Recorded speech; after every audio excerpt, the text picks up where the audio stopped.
यः सप्त पर्व व्यवधान तुङ्गां शेषत्वकाष्ठामभजन् मुरारेः तस्यापि नामोद्वहनात् त्वयासौ लघूकृतोऽभूच्छटकोपशूरिः।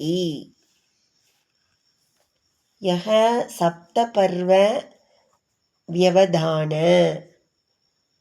நம்மாழ்வாரானவர் 7 படிகளுடைய வியவதான நடுவிலிருந்து மறைப்பதனால் துங்காம் உயர்ந்ததாயிருக்கிற முராரேகே பெருமாளுடைய சேஷத்துவ தாசத்தன்மையினுடைய காஷ்டாம் உயர்த்தியை அபஜத்து அடைந்தாரோ, தஸ்யாபி அந்த நம்மாழ்வாருடையவும் நாமோத்வகனாத் பெயரை வைத்து கொண்டதினால் அசௌ ஷடகோபசூரிகி இந்த நம்மாழ்வாரானவர் துவயா உன்னால் லகு கிருதக தாழ்மைப்படுத்தப்பட்டவராக அபூத் ஆனார்.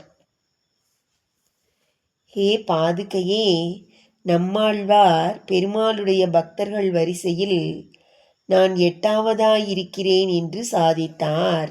அவ்விஷயத்தில் அவரை ஜெயிப்பதற்காகவே அவர் பெயரை நீ வகித்து கொண்டு 9வதாய் ஆகிவிட்டாய்.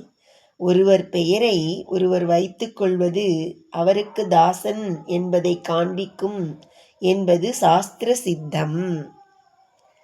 யசப்த பர்வ வியவதான துங்காம் சேஷத்வகாஷ்டாம் அபஜன் முராரேஹே தஸ்யாபி நாமோத்வகனாத் த்வயாசௌ லகு கிருதோபூத் சடகோபசூரிஹி.